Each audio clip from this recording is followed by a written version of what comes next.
The Ghana Statistical Service commenced the enumeration of Ghanaians on the 27th of June 2021.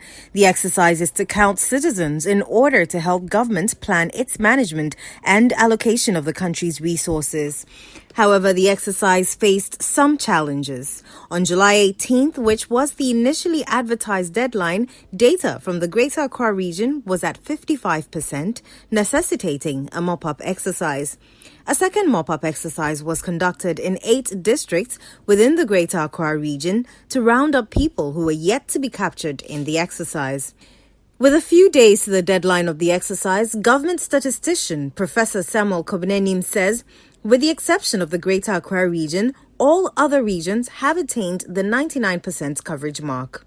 As we speak, we are currently 99% for the entire country in terms of our target for reaching complete coverage. And this 99% is coming from all the 16 regions that we have in the country.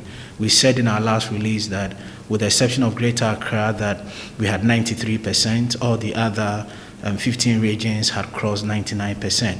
And today, as we speak, we have Greater Accra reaching the 95% mark. And that is the progress that we've made between last Monday and today. The Statistical Service's decision to conduct a digital census has greatly reduced the time that a manual census would have taken. We've completely removed all these issues around scanning of the data. And indeed, we're not waiting to scan the data before we manage the data for analysis to be done.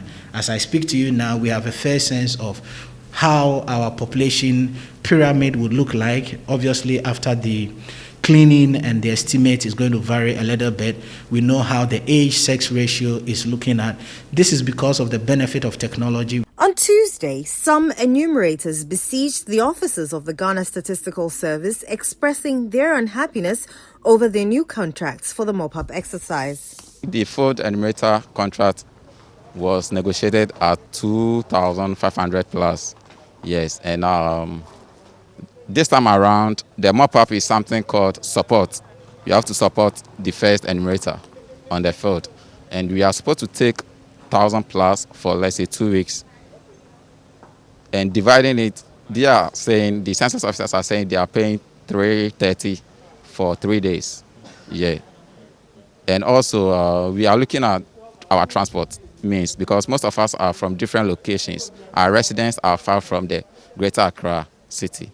We are going to sign for 3 days contract, and then after the 3 days, it's renewable. And we are also saying that let us know the number of days that we have to work through so that we put in our maximum effort to finish what we are supposed to do. But giving us 3 days, and then after the 3 days, I don't see anything, then what else? So that's what we are bargaining on. We are still fighting for it. We want to see the type of work that we have to do. Like if I'm going to, for 9 days, I finish with the 9 days and then I go. However, in addressing their concerns, Professor Anim said the Ghana Statistical Service had engaged the enumerators at each stage of the exercise. Once you make the decision to sign a contract with us to either work for 3 days or for 9 days. And when you are working for 9 days, we pay you 1,000 Ghana cedis. If you are working for 3 days, we pay you 335 Ghana cedis. So these were the two arrangements that we had in place. But because we knew they had done 14 days already, and we have paid them only 30% with 70% outstanding, immediately we sign a contract with you for redeployment. We give you 30% to start with. So we don't even have to wait for 5 days to give you some other amount. The Ghana Statistical Service is assuring all Ghanaians that data collected from the 2021 Population and Housing Census will be used diligently. So for those who have not availed themselves to be counted, you should do so. You count, get counted. Reporting for Citi News, my name is Eno Safo.